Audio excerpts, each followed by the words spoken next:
ఇద్దరు మేజర్లకి ఏ విధంగానైనా సరే పెళ్లి చేసుకునేటటువంటి హక్కు ఉంటుంది. వాళ్ళు వేరే వేరే మతాలకు చెందిన, కులాలకు చెందిన వాళ్ళు మేజర్లు కాబట్టి వాళ్ళకి ఆలోచించుకునేటటువంటి శక్తి ఉంది, స్వేచ్ఛ ఉంది కాబట్టి వాళ్ళ యొక్క వివాహం చెల్లుతుంది అని చెప్పి ఇప్పుడు కలకత్తా హైకోర్టు ఏమొచ్చేసి ఒక సంచలనమైనటువంటి తీర్పు చెప్పింది. ఒక ముస్లిము అలాగే ఒక హిందూకి చెందినటువంటి అబ్బాయి అమ్మాయి వివాహం చేసుకున్నారు. దీనికి సంబంధించి హౌడా గ్రామీణ ఎస్పీకి ఈ హైకోర్టు ఏమొచ్చేసి ఆదేశాలు జారీ చేసింది.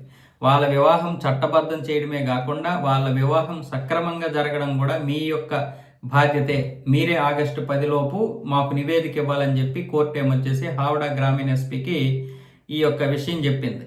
ఈ బాధ్యతలు కూడా మీవే, వాళ్ళని కాపాడాల్సినటువంటి బాధ్యత కూడా మీదే. ఎందుకంటే అమ్మాయి అబ్బాయి మా యొక్క తల్లిదండ్రుల నుంచి మాకు ప్రమాదం పొంచుంది అని చెప్పి అంటున్నారు. అందుకని పోలీస్ స్టేషన్లో కేసు నమోదు చేశారు. అలాగే ఇది కోర్టు వరకు వెళ్ళింది. కోర్టు వరకు వెళ్తే ఏమొచ్చేసి కోర్టు ఇప్పుడు ఈ విషయాన్ని చెప్పింది, వాళ్ళకి పెళ్లి చేసుకునేటటువంటి హక్కు ఉందని. అలాగే అదే కోర్టు ఎవరైతే మతం మారారో ఇతర మతాల్లోకి మార్చకూడదు, అలా మార్చినా కూడా తప్పే అన్న విధంగా కూడా చెప్పాలి. కాకపోతే వాళ్ళ ఇష్టం ఉంటే మార్చవచ్చు అనే విధానం ఏదైతే ఉందో దానికి ఓకే, కానీ బలవంతంగా మతం మారుస్తున్నారు. కాకపోతే బలవంతంగా మారుస్తున్నాం అనే విషయాన్ని చెప్పరు. ఎందుకంటే అలా చెబితే చంపేస్తామని బెదిరిస్తారు. సో మరి ఇప్పుడు ఈ విధంగా అబ్బాయి హిందూ అయినా అమ్మాయి అయినా అటువైపు వెళ్ళారంటే మతం మారిపోతున్నారు. దాని గురించి కూడా చాలా మంది ఇప్పుడు ఈ విషయం మీద చాలా అభ్యంతరాలు వ్యక్తం చేస్తున్నారు.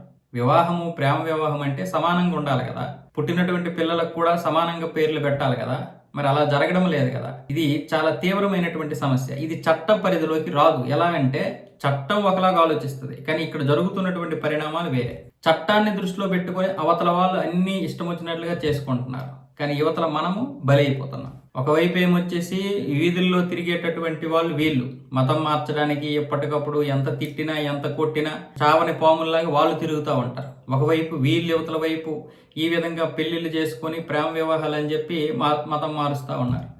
ఇటువైపు చూసినా ఒక పెద్ద ఉద్యమమే చేస్తున్నారు వాళ్ళు. అదే మనం మాట్లాడితే మతోన్మాదం అంటున్నారు, మనం అడ్డగిస్తే మతోన్మాదం అంటున్నారు. మన దరిద్రం ఏంటంటే మన సెక్యులర్లు కూడా మన మీదకే ఇప్పుడు దాడులు చేయడానికి వస్తున్నారు, మన మీదే మాటల యుద్ధం చేస్తున్నారు. ఏం చేస్తాం మరి మనం?